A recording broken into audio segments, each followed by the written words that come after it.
What's up, everybody? It's a beautiful Monday morning in the Bay Area. Yesterday, I put out a Twitter poll to figure out what everybody would want for this second video.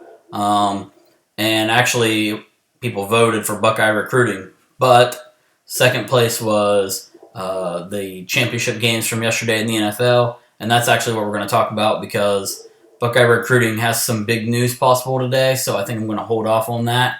And if they get the news they want today, then maybe we'll do that video tomorrow. So anyway, yesterday we had the championship games. The first game of the day was the Broncos and Patriots. The Broncos won 20-18.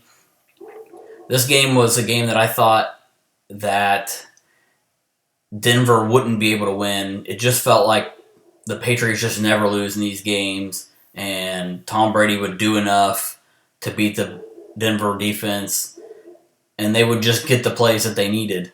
And Denver took the lead 7-0, and then there was that turnover from Manning where he threw the ball on a lateral, and the running back didn't even try to pick it up, and they ended up giving the ball back to the Patriots, and they scored there.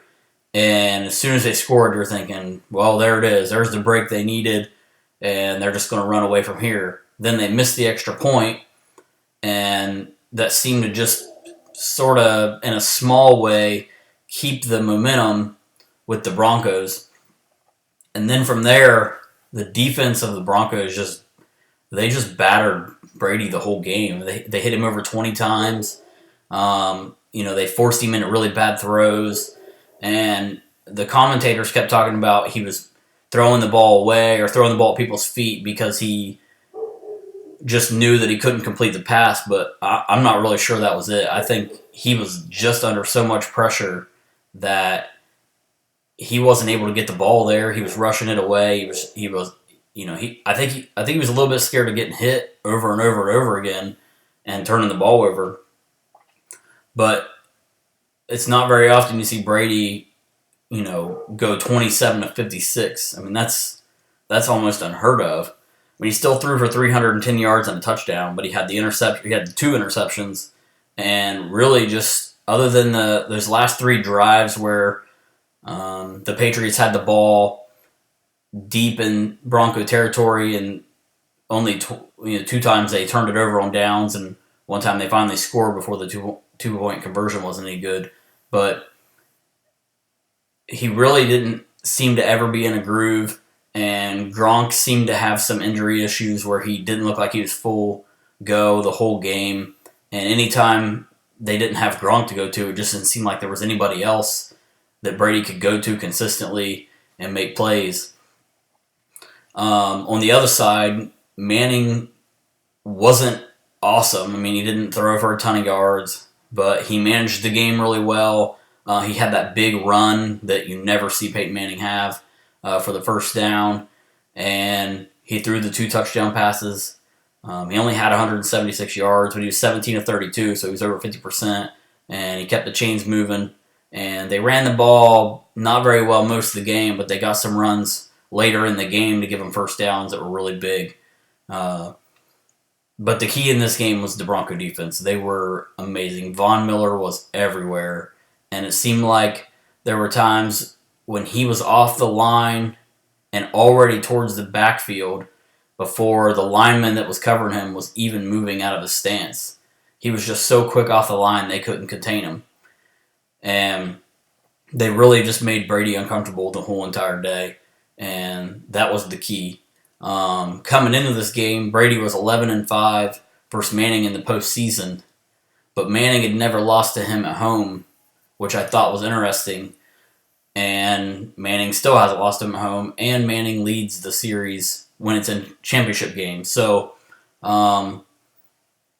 as much as Brady's probably one of the best ever quarterbacks, and maybe the best quarterback of all time, Manning's up there too. I think sometimes we forget how good Manning was because of the injury, and this year, sitting on the bench and that kind of thing. So Manning's still a pretty good quarterback, and he did enough to have his team in a position to win.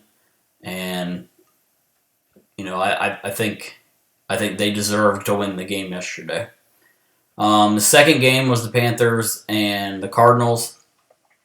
This game I thought was going to be a close game.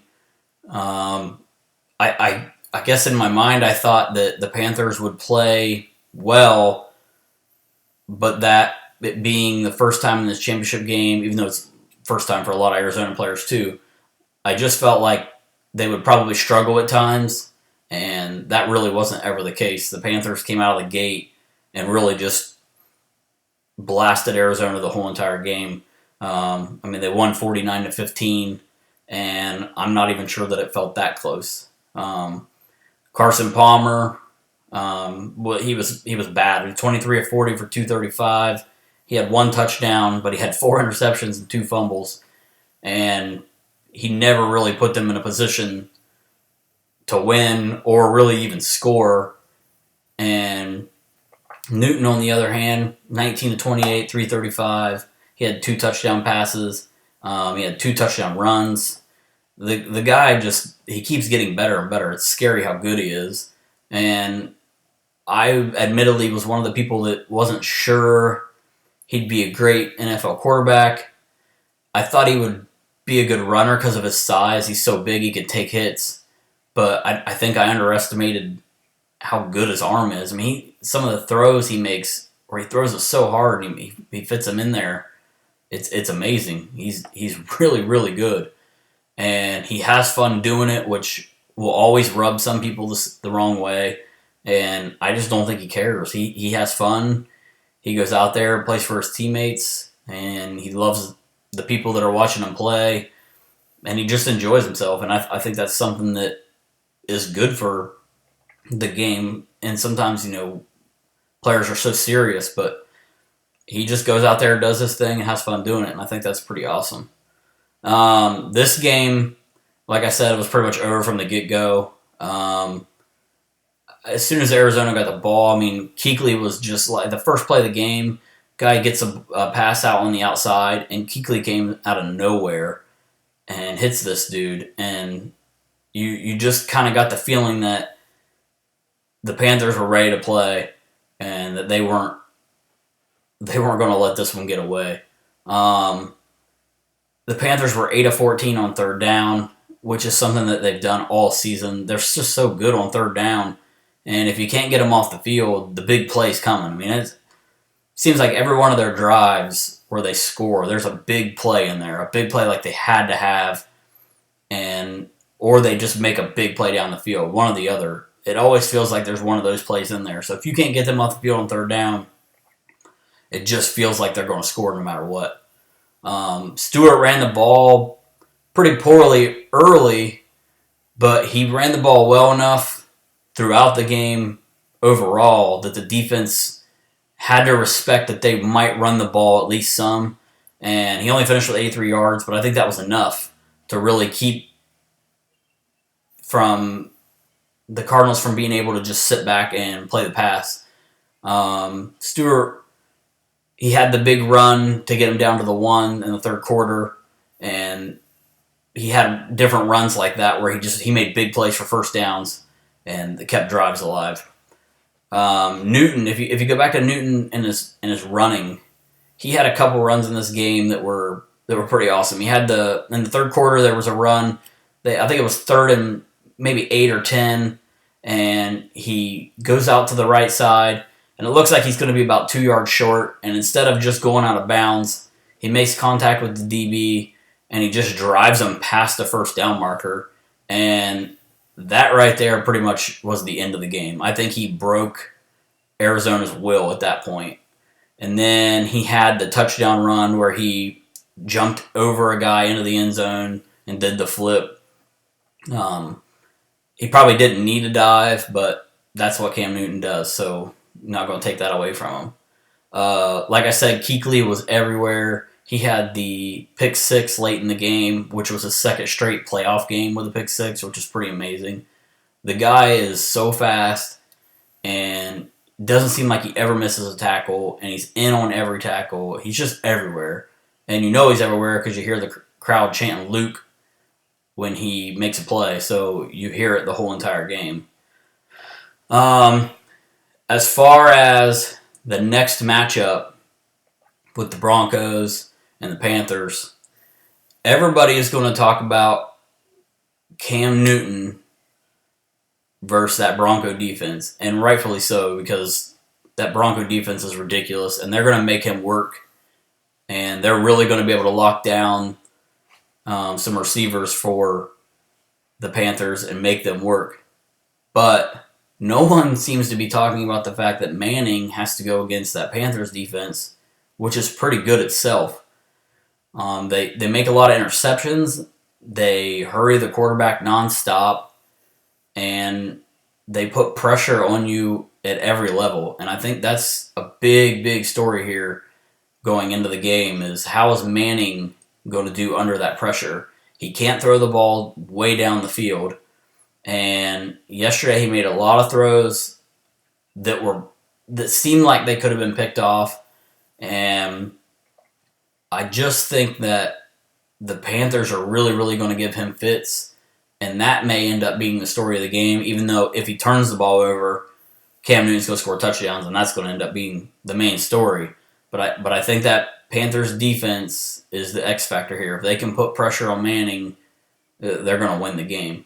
But as we get closer to the game, we'll talk about that more, and maybe storylines that seem to appear out of nowhere or different storylines that people talk about.